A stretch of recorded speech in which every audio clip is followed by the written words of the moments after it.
For as good as our phone cameras have gotten, the one feature often lacking due to space limitations is the ability to zoom.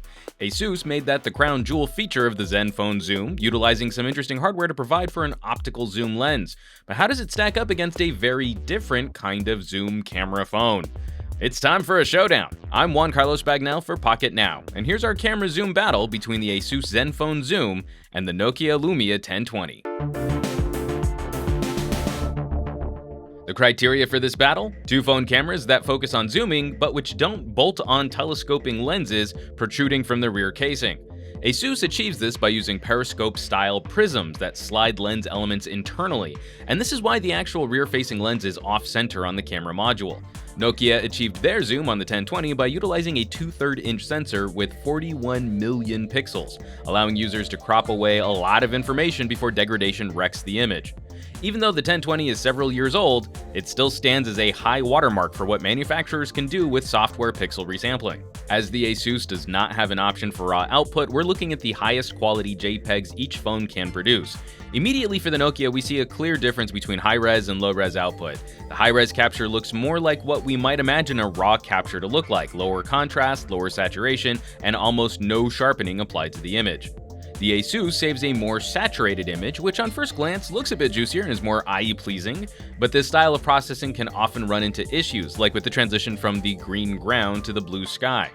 For editing, it's a lot more difficult pulling saturation out of the ASUS image than it is to add a little more color to the Nokia image. For stills, the 1/3 inch sensor and the smaller f2.7 maximum aperture of the ASUS struggles to keep up with the depth of field the Lumia can produce. Objects in the background of ASUS photos are more identifiable, and the Lumia's 2/3 inch sensor produces a softer and prettier blur to busy backgrounds. Looking at macro shots at the wide end, the ASUS will get you closer to your subject with a minimum focusing distance around 2 inches.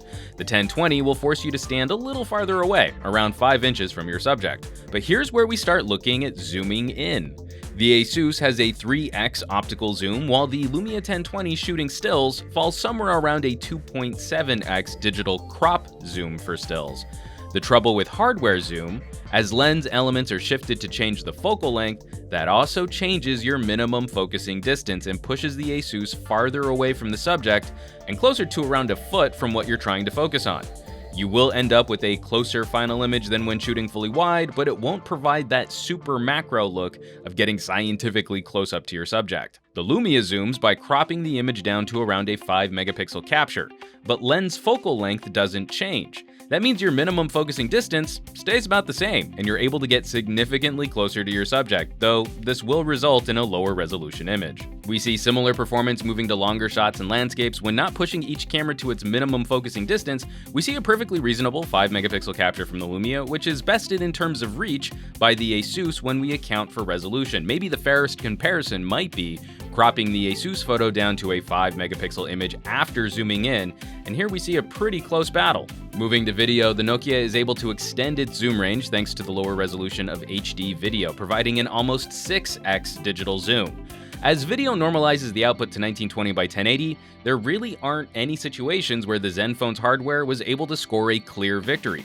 In daylight, the 1020 is able to reach farther, and the camera produces a clearer image with more detail.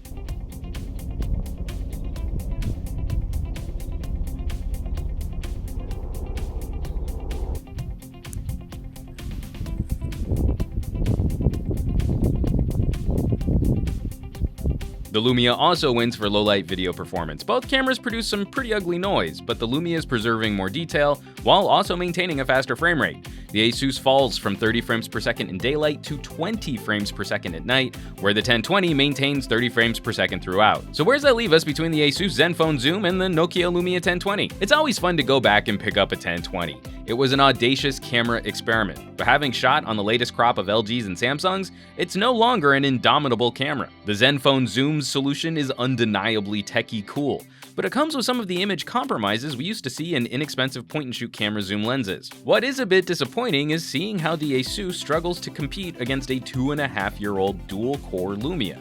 They trade blows for photo performance, especially when normalizing for resolution, though the sensor size advantage on the 1020 can often produce the more photographic image. But for video, the 1020 scores clear victories across the board. If the Intel chipset in the Asus had been capable of UHD video capture with this hardware zoom, the verdict might have been different. This is niche of a niche territory. Not only phones built around their respective cameras, but the zoom action on those cameras. And honestly, there's room for both solutions in this market. A 1020 with a current generation Snapdragon processor could be a compelling content creation tool. Ditto a Zenfone zoom with slightly clearer optics. Ultimately, I have to give the overall win to the 1020, but every time I pick up this phone, I realize how much better the overall photo and video experience has gotten on devices like the V10 Note 5 and Lumia 950. Now, we're sure you have thoughts, so let's hear them in the comments below. Is there room in the smartphone market for proper zoom camera phones? Is Microsoft missing out by not releasing an updated version of the Lumia 1020? Now, let's see if we can get into some fun debates. As always, thanks so much for watching. Be sure to subscribe for this channel for more reviews and comparisons like these, and hit that thumbs up button to help us out with a little positive reinforcement. For Pocket Now, I'm Juan Carlos Bagnell. You can chat me up on Twitter and Instagram as Some Gadget Guy, and I will catch you all on the next video.